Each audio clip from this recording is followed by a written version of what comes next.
if you live in the Gaspe near that train track, you might have spotted our next guest taking a spin on the rail line. No, he wasn't traveling by train. The train isn't back, but he was using a rail car, a yellow 1957 Pontiac High Rail to be exact. The car is one of about a dozen that were built by Northern Pacific Rail Company so that engineers could travel on the tracks to inspect the rail line. Our next guest doesn't spend too much time inspecting tracks, though. He does appreciate, however, the view from his retro rail car. Alan Freed is a former locomotive engineer from Virginia in the United States, and he's in Port Daniel, Gascon right now on the line. Good afternoon. Hello. How was the ride today? It was wonderful. What did you see? Well, we were on the coast of Gaspe. We came from a place called Barachois, and we ended up here at Port Daniel, and it's all along the coast through beautiful villages, and as I say, this is God's country.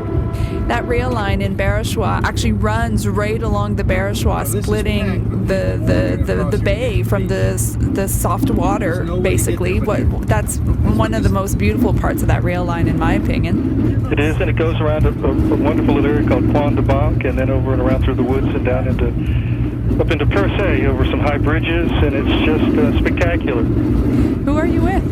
I'm with my wife. And why do you do this?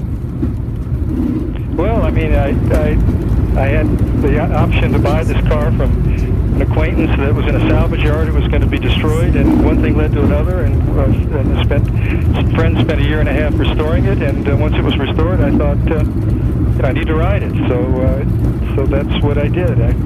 So I go every now and then, I take it out on the railroad tracks, and usually railroads like this are pretty amenable to somebody coming along with a 57 Pontiac that's been on the railroad before and knows about the railroad. So that's what I do, and I don't do it very often, but when I do, it's a lot of fun, and I prefer coming to Canada more than any other place, I think. Why is that? Well, it's desolate, it's beautiful, people are more open, and in the United States there's not many rail lines like the one to Gaspe that no longer has trains, unfortunately. Right, because there's no worry, of course, of you running into a train on this rail line. Yeah, that's something we don't have to worry about. So what kind of permissions do you need to get to ride your car on the rail line? You have to, it's like my father always said, you don't get anywhere unless you ask. So you just call and tell them what you have and what your experience is and ask if you can come. And most people, railroaders are, by and large, are almost universally very nice people and very open and very friendly to each other. So I think it's a bit fraternal. So that's what I did. I called, and they were very gracious and invited me to come up. And I've done this now 3 times. First time I think was in the late 1980s, and then earlier in the summer. And then I decided to leave the car here. Somebody invited me to leave it, so we came back up to pick it up before the snow comes in, and thought we'd take a brief ride and then take a little vacation on the way home. How long does it take you to do the whole train track from Gaspe down to Matapedia?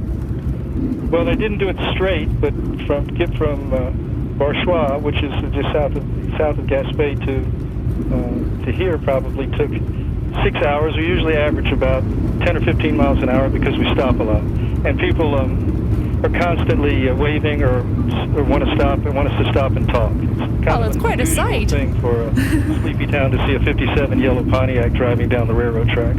Now, do you have regular wheels as well as the special wheels for the train track? Yes, it's really a very clever thing that they did. The way they retrofitted this, it's got extended bumpers on each end, and under it, tucked up under our railroad wheels, and it's like landing gear on a plane, and you drive it onto the crossing, line it up with the tracks, and you push a button, and you hear these hydraulics, and the wheels push down, and you're up on the tracks, and you're ready to go. The steering wheel locks, so it can't be turned, and it becomes a railroad car, essentially. And you just do the same thing in reverse when you get to a crossing. Just lower the wheels and drive off. It's first class. It's first class.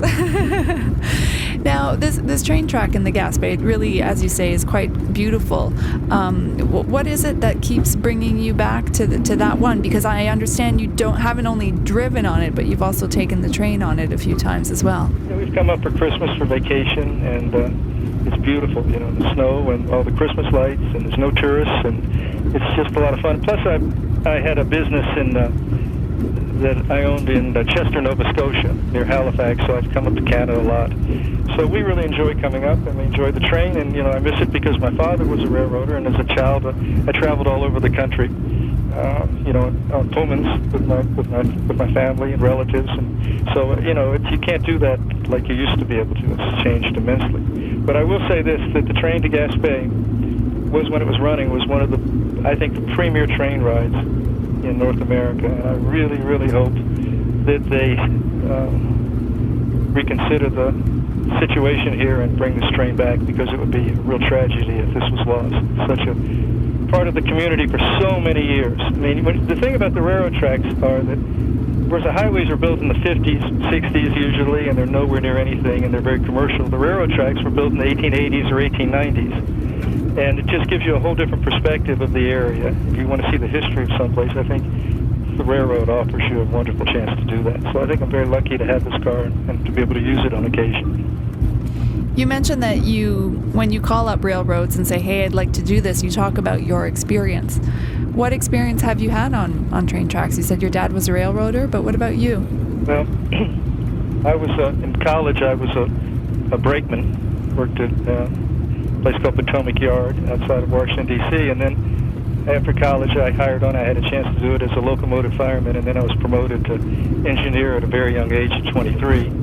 And I worked from Washington to New York City and Washington to Harrisburg for 3 years, and then I left and started my own business. So it's got a lot of experience operating trains, and passenger trains, and freight trains, and coal trains. So it's not a big deal to me to drive a car on the railroad tracks. It's fairly simple. And beyond the experience, it's clearly something you have a lot of love for. Absolutely, it goes back to my great-great-great-grandfather was a Civil War engineer, and my dad's grandfather was killed on the railroad as a brakeman. So my grandmother, who lived to be almost 100, was the first switchboard operator for the Pennsylvania Railroad in Pittsburgh, the kind where they had the plugs when all the women would sit in a row with wires and plug people in from one to the other. So yeah, it goes back a long time. So I think Pontiac gives me a chance to still be around the railroad and do things that I enjoy. So how far do you want to go tomorrow? I'm done. We're driving home on the road. We're gonna go to St. Andrews, and then we're gonna go to Portland, and then we're flying home. Okay. Now, I've got to ask, you are an American on the radio today, on this special day in the States. Why did you choose to come and be in Quebec as opposed to being home in America today?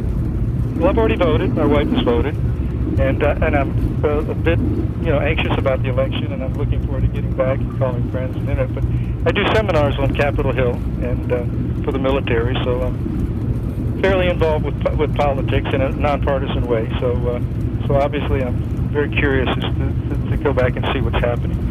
So yeah, we'll see. I know one thing, that if the election was held in Quebec, it looks to me like Hillary Clinton would get about 100% of the votes. But I think it's going to maybe be a very different result for America tonight. We'll see. Indeed, we'll see. Thank you so much for joining us today. I really appreciate your time. Thank you. Enjoy talking to you. Bye-bye. Have a safe trip home. Bye-bye.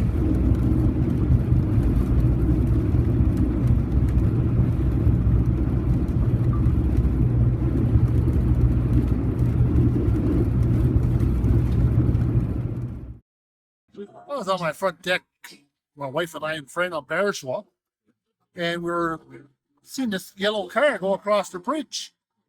And I said, my wife, go in and get a video camera. I can't believe it. There's a car crossing the railroad track on the bridge. And I said, it looked like a mid-50s GM.